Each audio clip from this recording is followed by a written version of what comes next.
What is your business identity? Today we're diving into the fascinating world of making a mark in the market. Let's talk about why standing out matters and why it shouldn't have to feel awkward to show off your business. Hi, this is Pattern Shift and my name is Saskia. Are you running a textile craft business or dreaming of starting one? Whether you are trying to make a living or something extra on the side, turning from crafter to business owner can be a steep learning curve. It doesn't have to be. With 16 years of experience in running small businesses in textile crafts and a drive to build a solid alternative for fast fashion, my mission is to provide you with no BS, actionable exercises and strategies in a language that makes sense to you, that you can implement right away so you can organize, build, and grow your business. Don't burn out before you thrive. Build a solid base with the help of Pattern Shift podcast and the Unraveling community and its programs. So standing out in today's saturated market requires a little bit more than mimicking your favorite other business, doing what they do because it looks good. It kind of asks for a journey of self-discovery, aligning your personal values with your business values, and understanding the unique need of your customer and knowing who your customer is. In this Pattern Shift episode, we will explore finding your identity as a business owner and understanding your customer's identity to seamlessly align the two in your work. Now, before we start, don't forget to sign up for Pattern Shift updates and the Unraveling Business Circle creative business tips and insights via the show notes. Go ahead, you can just go there and sign up while you're listening. It takes just a minute. And also a quick reminder that the early bird tickets for the next Business Circle cohort starting in March are up on the website now. So if you want to save a buck and learn a lot, go there and find the information on patternshift.fm under the heading Business Circle. Now, let's say you're a yarn dyer.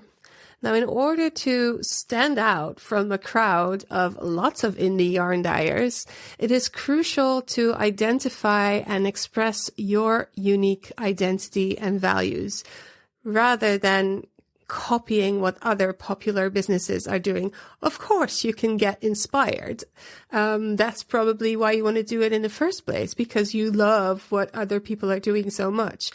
And it's also not really a bad idea to look at what other people are doing, because if they are successful doing it, that means that there is demand. But there's more to it than just doing what they do.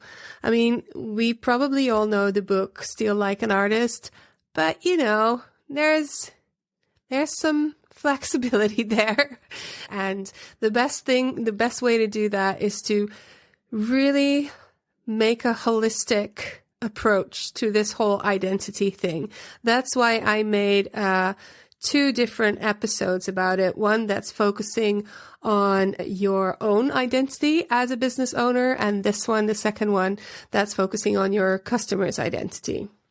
So as we talked about in the last episodes, it's important to go on that journey of self-discovery and understanding what your personal needs are and what your values are, and then aligning them with your business. If you look at this thing as one whole big thing, then the work will come naturally to you, because you are part of your business and your business is part of you. I doubt it that anyone in our industry, in the industry of small textile craft businesses, is in it for the big bucks. I mean, you probably would have chosen something else to do. So your main reason is that you want to be immersed in this space that is so full of the crafts and the things and the people that you love. So that is, from the get-go, connected to who you are as a person. And moving that forward in your business will only help you to connect to your customer better and more deeply. So when you identify your ideal customer, one of the most important things is to understand what they value, what's important to them. And the goal is then to create a sustainable business model that aligns with your personal values and also caters to the unique needs of your customers. So going back to what I said before, and I say this a lot, and I hope you will correct me if I'm wrong about this, but I think most of us didn't do a traditional MBA route, like take a business education and then start your small business. I think we all kind of got in here in a different way. We love craft. We love textile. We love all of that. And we also are our customer a lot of the time, which brings a whole bunch of interesting situations, right? When it is your business, but you are also like your customers. Sometimes they don't understand that it's your business. And you are not just one of them. You need to make a buck. So some people need to make their living. Other people try to make something extra, or at the very least, not have any costs while they run their business. And so sometimes there's kind of a gap where there's no gap, if you know what I mean. So as a business owner, you have multiple responsibilities, and sometimes your customer forgets that you have to pay certain bills. And I'm completely not speaking from experience here. But when I used to have a yarn shop, sometimes it would feel like people would think that I wanted to, I don't know what the English kind of terms are for this, but as if I would make things too expensive on purpose. And I have two reactions to that. Yes, hello, it's a business, of course. I want to make some money. And at the same time, sometimes you have to ask for higher prices than another business because you have higher cost in rent or things like that. And people that don't run a business, some of your customers might not understand how that works, and they can be frustrated. Why is this magazine more expensive in your yarn shop, and why is it less expensive somewhere else? So this whole thing of your identity as a person, as a crafter, as a business owner, and then the identity of your customer has a little bit of overlap. And that's a good thing. I think we should focus on, I just shortly wanted to mention, and I think that you might recognize this. So I wanted to mention it, but from now on, we're moving ahead more positively in using that overlap. So what do we have in common? What do we understand about our customer that another business owner would not understand? How do you understand what they need and what their quote unquote problems are? It's very important to focus on being honest and true to yourself. I mean, that is my style, and I really believe that that is always the way forward, to just be honest about your offers and your products. And even if you know that people are saying, I'm going to go back to it for a second anyway. If you know that people are thinking, why is this more expensive here than it is somewhere else? And they ask you about it, you can be honest, and that will build the trust with your customer and keep the conversation going. Why are you in business in the first place? Also, honesty about that. Are you there to make money, or what is your vision? How do you want to see the world? How do you want to get there? Your mission. What is it about creating a business that resonates with your values? Think about last episode. What is important to you? And then look at your customer and how it overlaps.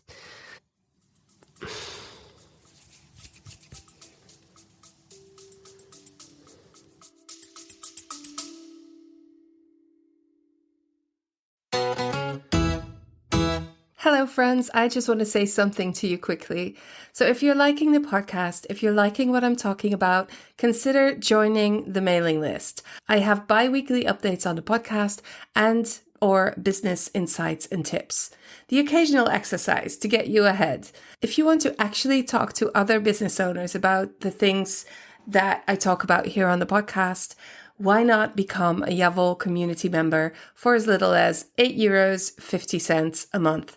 That's like buying me coffee and a croissant. But don't do it for me though. Do it for yourself, because I promise that you will get something out of it, either the emails and or the community. So you can either go to the show notes or sign up through yavol.myflowdesk.com/pattern-shift. I hope you'll join us.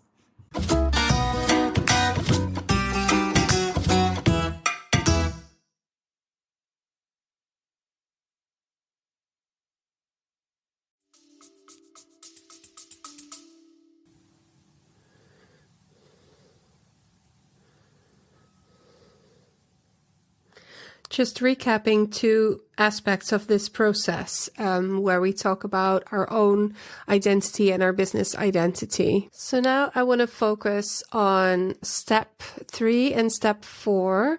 In the last episode, step 1 was the importance of individuality, and step 2 was understanding your personal needs and values. We are going to talk next about diving into your customer's world and aligning your business with your customer's identity.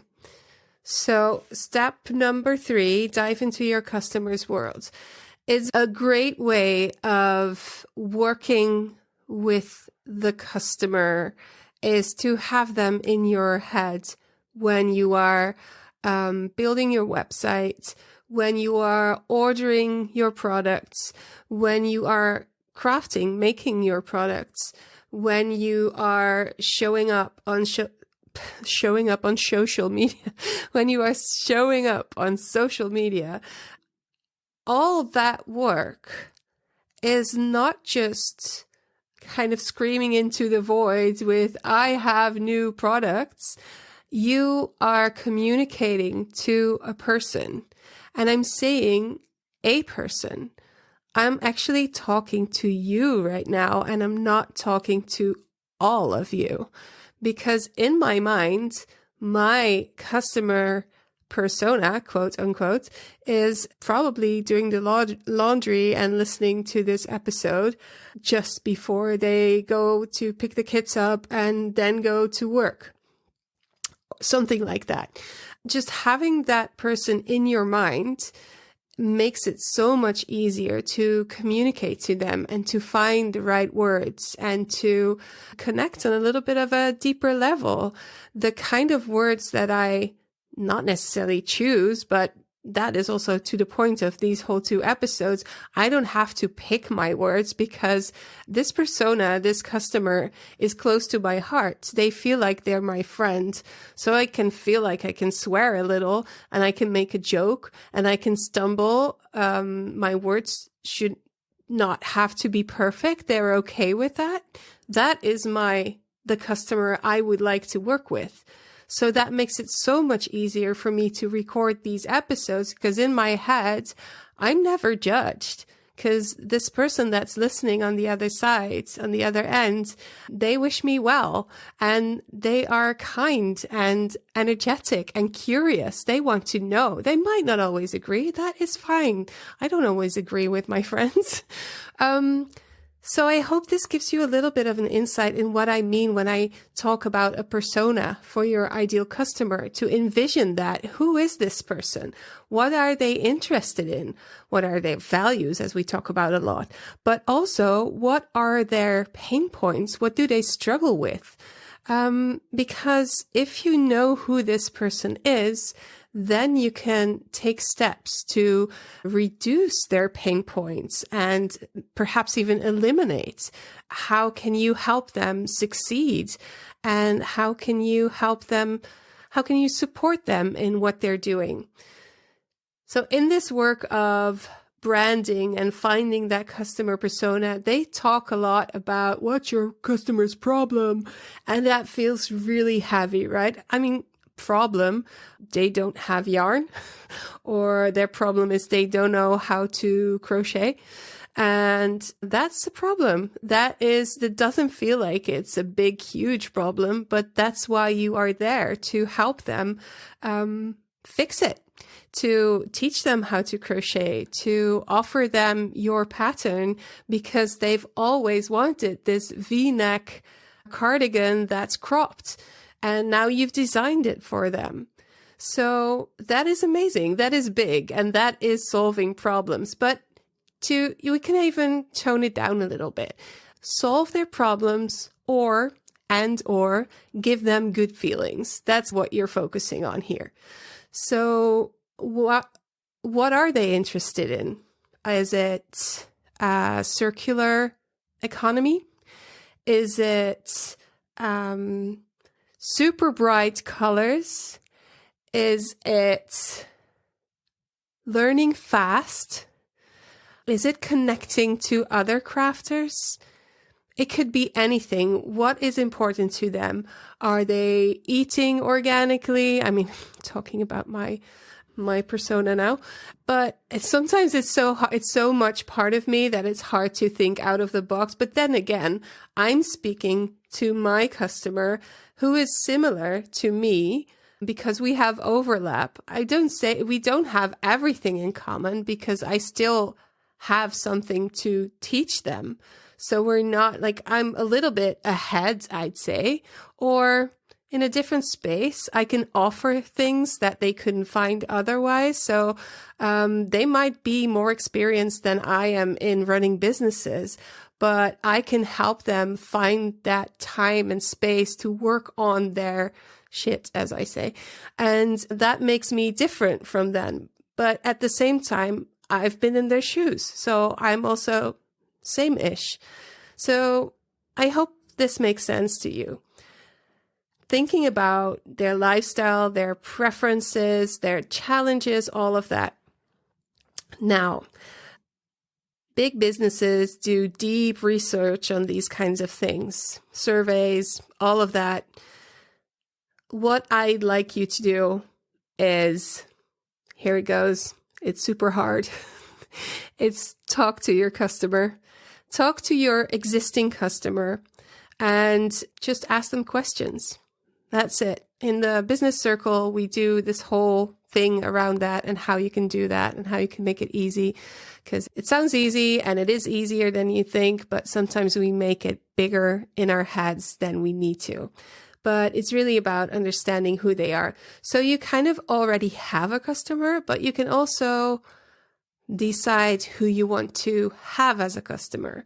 As I said before, I'm not interested much in super critical, very not curious, yes, but kind of people. That is not my, if that's you, you are probably amazing, but I probably won't be the best person that could teach you, because that doesn't really work for me. I like to work with people that have an open mind, that are curious, and even though they're really tired, they also have the vibe and the energy to get going and to make things better, and they're ready to go. So you might have different types of customers, and finding that one that if you have a shop, when the door opens and they walk in, you're like, yay, there they are. Find that person and also kind of overlap it with what you have to offer that helps them with their problems. So make this kind of mix match person that matches with you, with your business, and then take them as a character in your life. I even found a picture online, like a right-free picture. I'm not like creepy. No, that sounds horrible. I just found a picture on Unsplash .com. Is it Unsplash? Yeah. And I always think about snow for some reason. Why Unsplash? And I think about snow. Perhaps it's the color of their branding. Never mind. And I found this person that matches my persona completely. So now when I think I think mostly in images. So I have this person in my mind when I speak, and that is you. I'm kind of drifting off a little bit here. So there's no need for complete big research survey kind of things. Although, if you do have a list of people with email addresses on it, well, there's nothing wrong with having a little survey. There's ways to do that work, and ways to do that don't work as well. But we're not talking about the how here as much as we talk about the what. And moving along swiftly, what you can do is then make a profile on a piece of paper in your journal and sketch this individual that is going to guide you through your to the questions that you might have, like, what should I order next? Well, what would they like? Would they be interested in Valentine's offering? No, because they just got married. I don't know. Just got through a divorce. They're not interested in that. I don't know. I'm just saying something. But you catch my drift. So there's that. Now, so that was step 1. Dive into your customer's world and find that overlap with you, and find the overlap with your existing customer if you already have a customer base, and then talk to that person. And then with that information in mind, I already said, talk with them in your mind. Align your business with the customer's identity. So that's about infusing your brand with elements that resonate with their identity. So let's say that your customer is really into everything organic, then perhaps no neon colors. I don't know. Perhaps a little bit more toned down, natural type colors in your brand. But branding is not just about colors, but that's a whole different episode. The tone of your voice. Are we talking to somebody that is really calm, very meditative, yoga-like? Perhaps not have a very screamy type of newsletter, but just calm down and flowing through and all of that. If you have a shop, what does your shop look like? Would they love that? What would their house look like? And can you make them feel at home in your shop when they come to your booth, your stand, your table, whatever you call it, at a festival? What would that look like? Why would they just walk in a straight line to your space there? What is it that makes them go, yeah, that is my thing? So think about all those kinds of things in terms of branding. And that also goes into, how do you communicate in a shop or on the phone or in your email? Are you open and sharing all kinds of things about yourself, or are you more distant and more businessy? Do you like to crack a joke, or are you more serious? All those kinds of things come together in connecting with your ideal customer. And that also goes, obviously, when it comes to your values and your mission and your offers. What are their preferences? Do they have a huge budget? Coming back, I'm in my sales modus, because in March the business circle starts again. So I'm trying to move it into everything here. I try not to be too salesy, by the way, throughout the year, just offering you insights and inspiration and all of that. But every now and then I have to get salesy, I have to do it because it's my business. So when we talk about the business circle, I completely lost my train of thought now. Oh yeah. So what are their preferences and how does it align with them? Now, about the business circle as a program, this kind of program is usually in our small part of the internet, sold for about 2,000 euros for it's 3 months of working together and mentor calls and all of that. But I know that this industry, that we don't have that much budget to invest in our business, but we need to invest in our business to grow. So it's an ongoing difficult thing to work around. So I decided I need to practice what I preach. I think it's important that you get paid fairly for the work that you do, even though your market is not used to the prices as they would be in the more commercial type setting. It's always hard to use those words, but you know what I mean.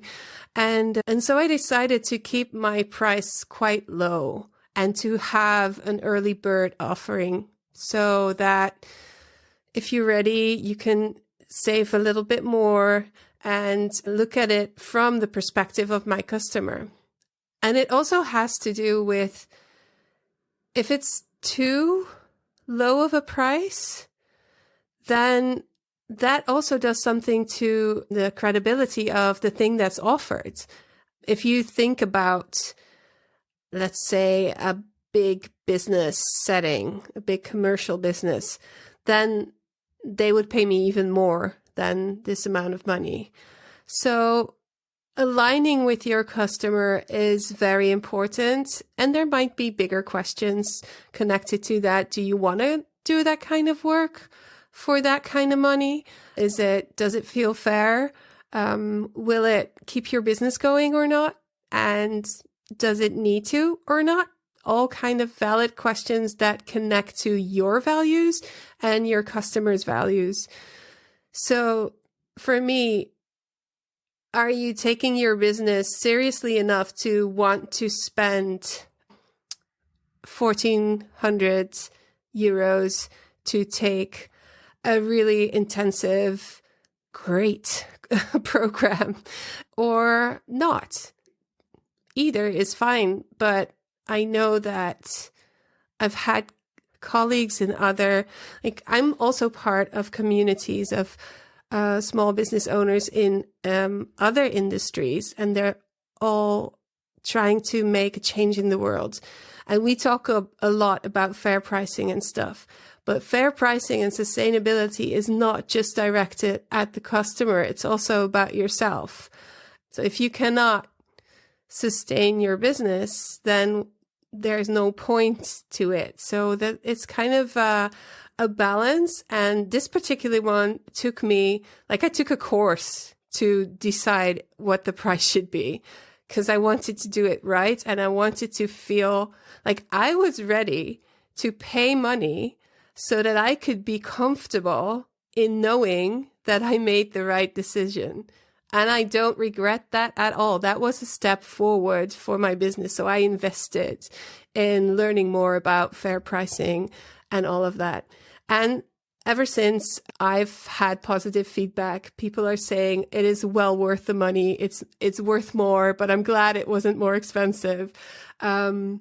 Yeah, so enough about that. That was a little bit of sneaky extra information about the business circle starting in March. So getting back to step 2, align your business with your customer identity, infusing your brand with the elements, consider how your values connect to their preferences, and then refining every step of the way where you go forward. You might have not done it like this before, but now you have this persona in mind. You have clear what your values are, what their values are, what they need, what their problems are, and how you can help them. Then moving forward, try to do everything that you do with that kind of compass in mind. This is your answer to all the questions that you might have as a business owner. You know who this person is, what they need. And then build a relationship with your customer that's based on that understanding and the shared values. And you can focus on that when you talk, when you say, this is important to me and I know it's important to you. The goal is that your business is a seamless part to their ideal world, right? And I know there's one big question coming up. You might have more customers, more types of customers, but you're only ever communicating to that one type. Just that is great, because it's so much harder to communicate to everyone than it is to communicate to one person, or quote unquote one person, because more people will feel connected because you are being sincere and clear, and they might not connect to every single part of what you are communicating, but they will feel the honesty and the authenticity, and you will find the people that you want to work for more easily when you do it this way, because they will gravitate towards you.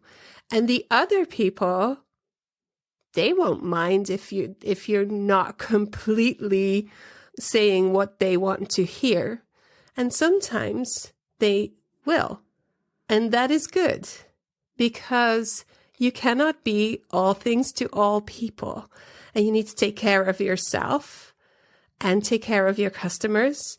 And just the idea of, at that level, if you are communicating at that level, when you can get so connected, if you had to do that to everyone, that would be exhausting. So just the idea of having one ideal client and doing your thing for them, I'm saying them because it could be anyone, but I mean singular, them.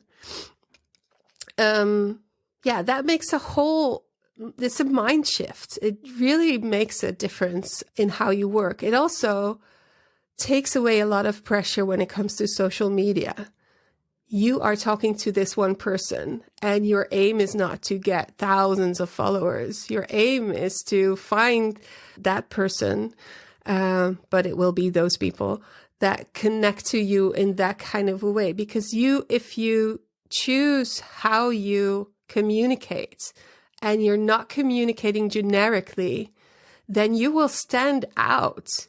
Because think about it, the people you follow on Instagram, who's got character? Who's got this little bit that is so different and that you kind of go back to every single time? And why is it? Is it because they're just full of great information? Or do they have a great sense of humor? Or are they just very aesthetically pleasing? Not necessarily in the way they look, but that's good too.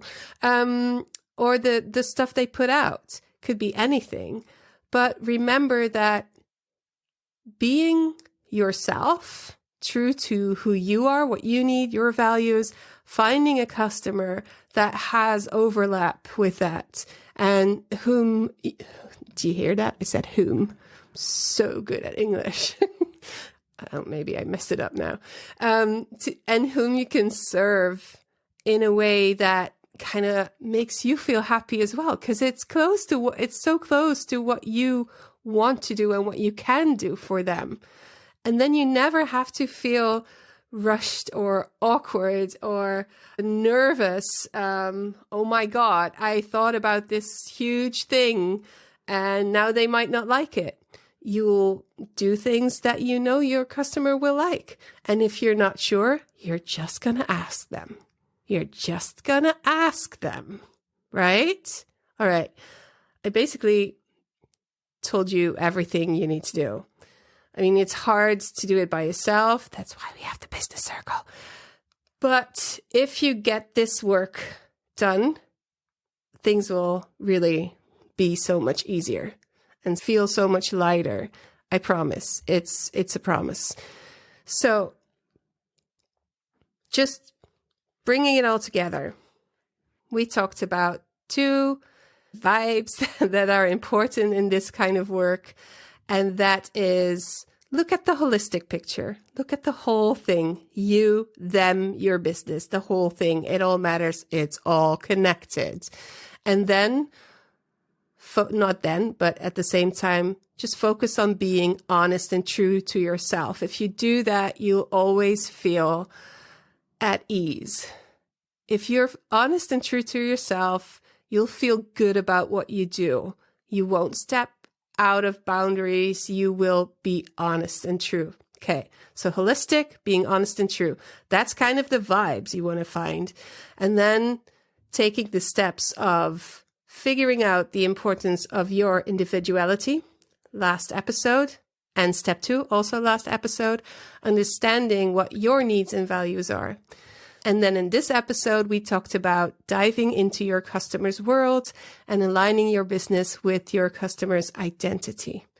Now, by following these clear steps, you are not just crafting a business, you are crafting a brand that deeply connects with the identity and values of your ideal customer. Now, I want you all to email me and tell me the name of your ideal customer. I don't need to know anything else, just their names. Or leave a voice message or anything. Find me on Instagram these days. God, the weirdness. And just let me know. I want to know what you thought about this episode and last episode. Is this the kind of work you want to be doing? Is this the information that's helpful? Please give me feedback. It's important. All right. Thank you so much. So ending with this, if you appreciate the free content and the work I put into this podcast, consider showing your support in a way that feels right to you. There's all kinds of ways that you can do that. Sharing this episode with a friend, signing up for our newsletter, making a small monthly contribution. You can click the support the show link in the show notes, or when you are listening via Apple Podcast, click the subscription button and get monthly bonus episodes. By the way, these bonus episodes will also show up in the Yavel community, so you might as well just hop on there, become a member, and be part of a community of people that are dreaming to start a business in the textile craft industry, or people that are already running their business and want to do some work to make it align more with who they are and get shit done. All right, you'll find all the details in the show notes, and I thank you for being a part of this movement. Remember, every stitch counts as we work together and create a pattern shift for you, your business, the crafters, and the fashion industry. Bye-bye. Hi, I'm here with a quick reminder to tell you that the Yavel Business Circle, the new cohort, starts the first week of March. The early bird prices are now up on the website. So if you are ready to get to work with me, get shit done in your business, this is the time. Go to www, I don't know why I keep saying www, go to ya-vol.com or even patternshift.fm and find all the information you need on the Yavel Business Circle. I hope you will join because I can't wait to start working with you.